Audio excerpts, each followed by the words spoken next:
Hello, welcome to a Let's Get Lost in Jonathan Mcintosh's Twitter. Um, so let's get right into it. Oliver says, John, most people can separate fantasy and reality. If you're unable to, that seems to be your own loss. You're missing out. Exactly. That's not how media influence works. We know the primary story elements aren't real, but still internalize underlying messages and values. But those messages and values are based on a fake story that's not real in a game that's not real. Yeah, people can, maybe learn about themselves or just, have some like interesting food for thought in a movie or TV show or a video game, but you're not gonna base your perception of real life from a video game or a movie or a TV show. You're just not going to do that. Your perspective and stuff like that, your personal messages and character of yourself is based on your living conditions, be it where you grew up, your parents, your school, um, the news climate, stuff like that. That stuff is gonna form your perception of life. That's why when you see people who are sheltered, who don't go out much, they might have a very different view of the world that might not be well informed or might not be well developed because they're not going out. They're not seeing the living conditions of other people. Some people might have it worse than you. Some people might have it better than you.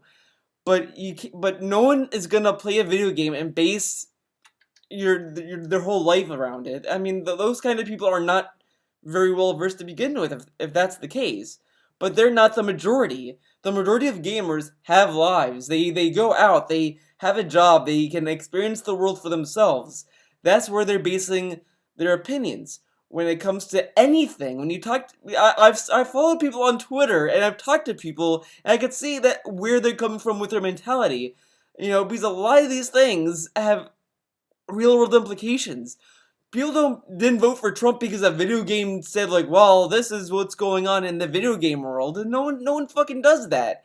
Like a lot, and that's why I laugh when people kept comparing Trump to Harry Potter. It's like Harry Potter's a fucking book about fucking wizards. Why are you trying to base real life politics in fucking Harry Potter? It's just no, just fucking make an opinion about Trump based on your perspective of like of how you see his platforms. Like, oh well, I like the healthcare I'm in because of these reasons. His healthcare is not going to benefit me because of these reasons. That kind of stuff, like stuff that you can formulate based on real world applications. No one's going to play a video game or read a book and base their opinions on why Trump shouldn't be president because Harry Potter had Voldemort as the bad guy or whatever. That's fucking dumb. Why do you think people kept laughing at people who kept making these Harry Potter references? Because it's fucking dumb. I don't know. I mean, I guess that's how I view it. I just can't imagine how I would be in a political debate and based all of my opinions on fucking video games. Like, yeah, Metal Gear has a lot of a anti-nuke, nationalist kind of uh themes and a lot of stuff going into it, but I don't base my view on the fucking government because of what Metal Gear told me. That's not how it works. I might be able to see the messages that it's trying to say, and it's like, oh yeah, that's interesting, but I'm not gonna go around saying, well, this is the way that it is because Metal Gear said this. Like, that's not the fucking point. Yeah, you can say, like, well, the whole speech with the boss about today's ally can be tomorrow's enemy. That's interesting, that's an interesting philosophy, but that's also been a generic philosophy that has been around with everyone. Anyone can come to that fucking conclusion. Just by reading history. I just don't get why he thinks that video games and media are something that influences a lot of people when it's most of the time it's history. Because a lot of these stories, a lot of movies and TV shows pull from history. They pull from the world. So if you so in a way, yeah, I guess you can make the argument that if you're pulling from a TV show or a video game, you're kind of pulling in from history, but it's better to get straight to the source because otherwise you're gonna be it's like playing a game of telephone where the original statement gets kind of dumbed down the more you go, and that's kind of shitty. Is it? No one fucking does that. No one goes to a video game and cites that as a source for their political beliefs or their ideology. They don't base that shit on that. It's basically where they grew up, their school, and all this other stuff. Video games are just there just to kind of are there. They tell an interesting story that get you interested, that you might be able to relate to, but you're not gonna sit there and be like, this is what real life is or whatever. I don't know. I don't know if that exactly captures my point, but hopefully you get it. So let's go on to Heavenly Potato. This person says, I have yet to plunder Uranus for resources despite doing that all the time in Mass Effect 2, and I don't want to in real life. Jonathan says, media influence doesn't work literally. Those kinds of mechanics in aggregate can influence opinions about resource extraction policy in real life, while this guy also made the argument that violent video games makes people more violent. So I don't know why he's suddenly like backpedaling his argument and repackaging it to a different argument now. But it seems that when he's talking about violence, it's literal. But when he's not talking about violence, it's not literal. Okay. For example, many believe all energy mineral reserves on Earth should be extracted. Game mechanics often uncritically mirror that belief. So let's talk about this for a moment. The whole thing with energy mechanics and energy in general, we use fossil fuels right now, okay? Fossil fuels are a finite source. They're gonna dry up eventually. I don't think we know when they're gonna dry up, but they're gonna dry up, and it's also bad for the environment as well to use fossil fuels. So that's why there's a debate of moving to reusable resources, trying to find other sources of energy. And the issue with that is jobs, because a lot of people have a lot of jobs in fossil fuels, because that's been around for years. So if we get rid of fossil fuels, that's a lot of people out of work. So what are we going to do about that? Well, we might not be able to afford recertifying them or reteaching them how to use other sources of energy, so that's also an issue. So that's the issue. There's a lot of implications with talking about energy, because it's not as easy as saying, well, we should stop using fossil fuels, let's use this energy, and then make that shift overnight. It's not that easy, and it's not that simple, because then you also have to say, well, we need to find a resource of energy that can give the same amount of energy that we get from fossil fuels right now. That's the other issue. There's a lot of issues and things going on with energy that it's not a very easy solution. There's no easy solutions to these kind of problems.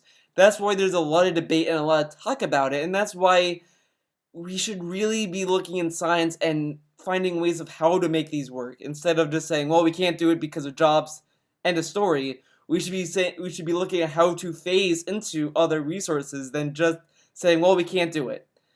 But it's a very tough situation. But no one is basing this off of fucking video games, because energy is a very real thing. Clearly, it's a real topic. It's a real issue. It's a real thing to look at.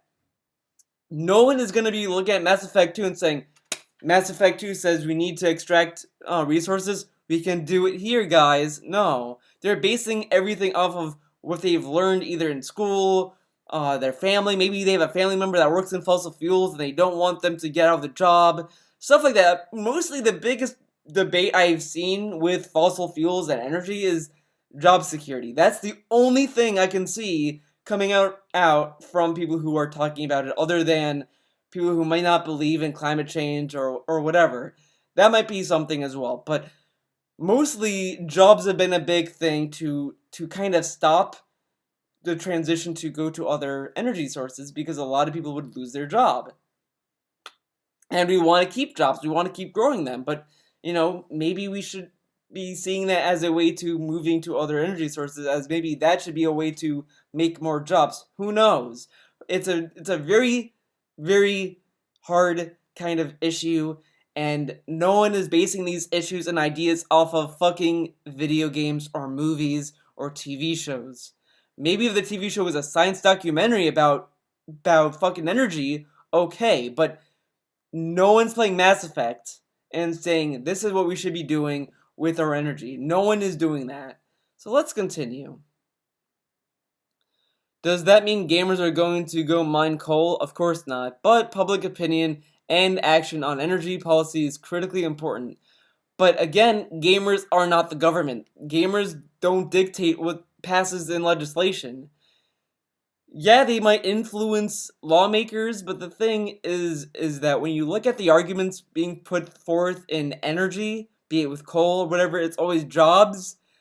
Is this jobs and maybe people who don't believe in climate change. It's not fucking video games. This is just ignoring the entire conversation and dumbing it down to something that's irrelevant to it. No one is bringing up Mass Effect as their basis. Like, oh, well, in Mass Effect they do this and they base it on this reason. No one is fucking doing that.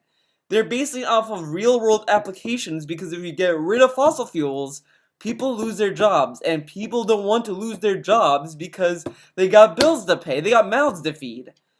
But that's why it's an issue. That's why we're getting out this tough time transitioning because we don't want people to lose their jobs. It's a risk. It's a risk to make that shift. That's why when people talk about oh well, Hillary is gonna remove jobs for coal miners and they're gonna be out of work and unemployed. But the whole thing is that well, these people should be moving to other energy sources. It's just the how and the risk that all entails with energy. That's why it's so hard to move forward, because it's a very, very, very tough thing to do when it's an established system. When you have something that's established, it's not going to be easy at all. Like if you change, if you renovate your kitchen, it's not going to be fucking easy to make food. It's not, because you have people there, they're dismantling the entire kitchen. It's not easy to renovate an entire kitchen, a place that you use to, cook food, etc. It's not that easy. Coal mining and all that kind of stuff is a very hard thing to move forward from, because it's established, there's jobs there, and if you remove it, a lot of people are going to lose their jobs, and that's always a concern with people. And then Jonathan has to tell us that he got the joke with Uranus.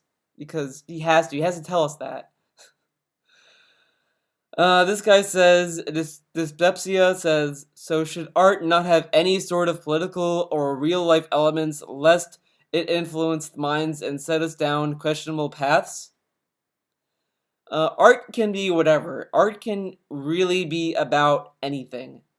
But let's see what Jonathan has to say. All art is political. That's the dumbest.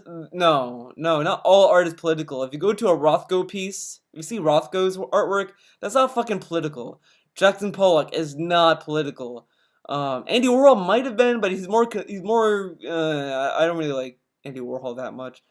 Roy Lichtenstein is not political. Well, he might have some political pieces. I need to look at his pieces some more, but not all art is political. No, that's a dumb statement right there. That won't and shouldn't change. I agree it shouldn't change. If art wants to be political, it can be, but not all art is political. No. If that's the argument, then every fan art ever made is political, which it's not. I'm arguing creators should be more intentional about the messages in their media. What? What does that mean? Because a lot of these artists that work in games or in the respective media are intentional for what they're trying to go for. It's not their fault that people misinterpret their piece. It's not their fault. People can look at a piece, look at artwork, and make some bullshit reason for it, and how they think it's this and that. That's why, I did bring Rothko up earlier. I don't really think Rothko's pieces are that majestic. Yeah, they're interesting in the sense that how, intimidating they are because they're a big canvas of, sharp colors. But they're not fucking wow, these pieces are very thought-provoking. There is a fucking artwork in a fucking museum that's just a blank fucking canvas. Are you gonna say that's fucking political and well thought out? No, you don't have to think that. Art is very abstract and it's very subjective. The artist has intent with their piece, but a lot of people can misinterpret that. So you're telling people that artists should take account, should think about how other people should view their art. So if I'm making a piece, like I'll show you this. When I drew this, should I think how people look at this? Like, oh, well, if I draw this, should really think about, like, people are gonna look at that and think it's political. So I should put a big sign that is not political. But then someone could say that is political in and of itself or something. Again, you can't make this argument. It's dumb to make this argument. Artists have intent with their art, but if someone misunderstands or misinterprets it, there's nothing more that that person can do. There are artists that have passed years ago and people can still misinterpret their piece to this day. Let's continue. The fact that media has huge influence on the subcultures surrounding that media is so obvious, it's hard to fathom how anyone can deny it. The media does have influence on what people can think and this stuff, sure, but but the media has gotten so diverse in what it's doing now. Like, you have a lot of shows like Fargo, Breaking Bad, that tells very competent stories that are engaging and interesting, and you have like a lot of dumb shows that are reality shows and all this stuff. Yeah, it does influence people, but it doesn't. It's no one's really debating that. It's just that the debate is that it's not that big of an issue, because at the end of the day, people can differentiate from that, and their opinions might be skewed regardless. People might read an article on CNN or NBC or whatever news source you get your news from, and that can be enough to base their opinion. The news is, really honestly, the news is the biggest contributor to public opinion than any other show that's on TV. No one watches Fargo or Breaking Bad and then no one watches Breaking Bad and oh, well, people who are teachers and who have cancer, they obviously go to meth or whatever. It doesn't work like that.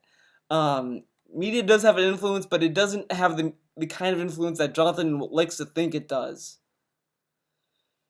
Loop, not loophole, loop not defined, says, an extremely easy example to prove your point is most people's understanding of the Middle Ages comes from TV. What? Yep, folks know dragons aren't factual, but many of the secondary anachronistic, oh my god, I butchered that badly, guys, setting details are accepted and accurate when they are not. Who fucking watches Game of Thrones and says this is real? I know the dragon stuff is fake, but the way that the monarchies work is real. Who fucking thinks that? Yeah, maybe some people who may not have critical thinking, maybe, but I really doubt people base their opinion on the Middle Ages off of fucking Game of Thrones. Are you fucking for real? Like, yeah, there might be some things in Game of Thrones that might be somewhat accurate, but no one is going in Game of Thrones thinking of accuracy of the Middle Ages. I mean, come on. Come on, what argument is this? By the way, the theory that explains the phenomenon is called narrative transportation. If folks are interested in reading about it. Okay, I mean, alright. Always remember the decline in beach visits in 1975 because of, some obscure little shark movie. Yep, Jaws was clear evidence that media not only impacts people's attitudes, but their behaviors as well. Okay, I want you guys to look at the very first film ever to be made.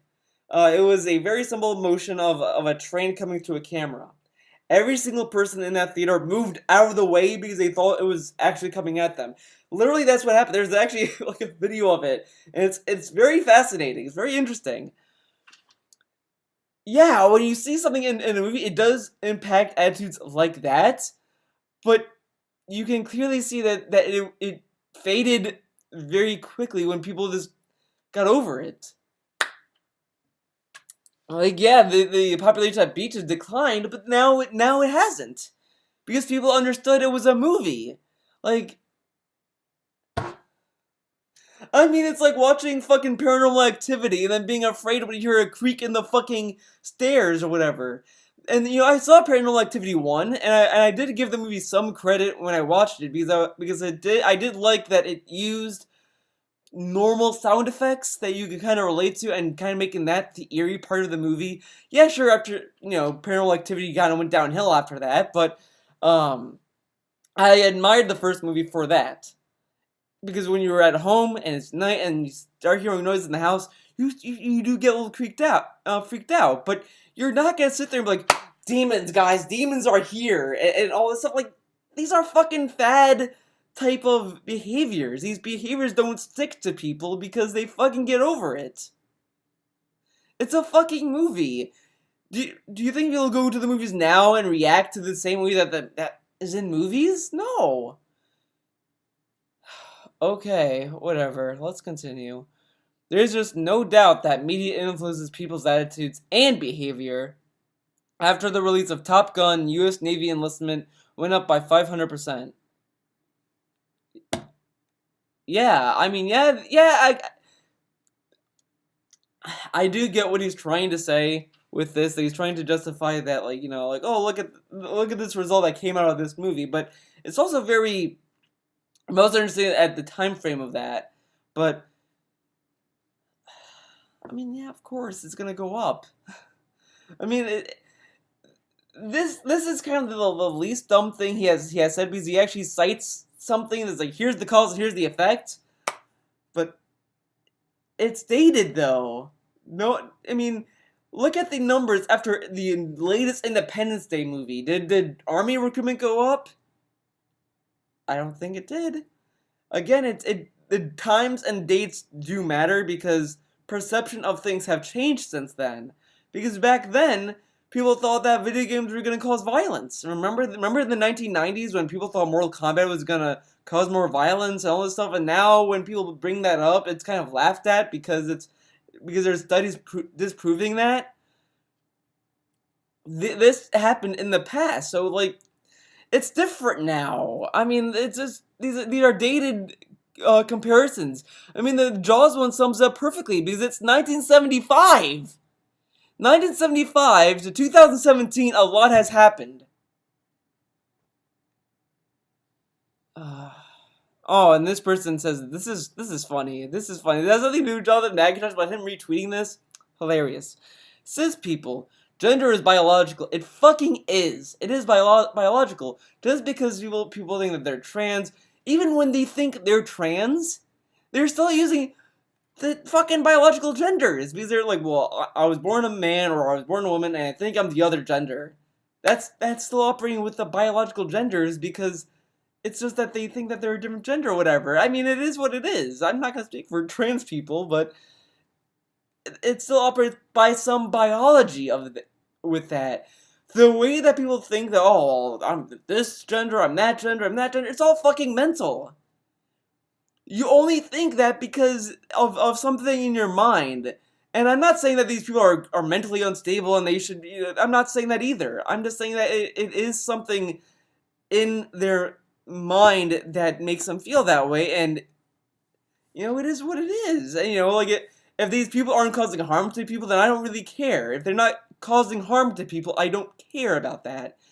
But it is biological. It is. Then she says, also cis people, the boat is a girl.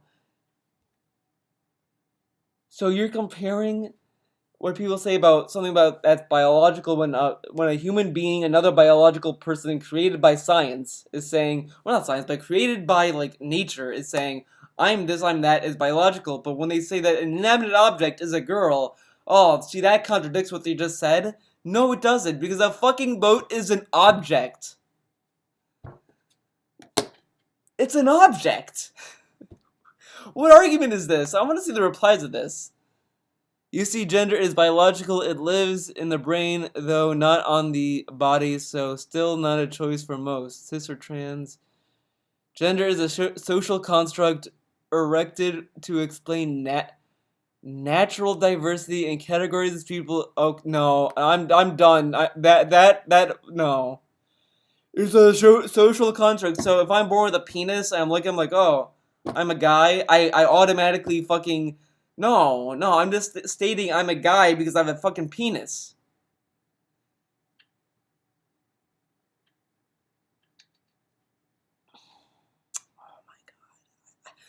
This kind of shit here fucking is dumb. It really is. I'm sorry. I know someone might fucking get triggered after that, but look, if you're trans, I'm not saying that whatever, but you are born a gender. Just because you think you're another gender doesn't mean that you are not that gender from birth.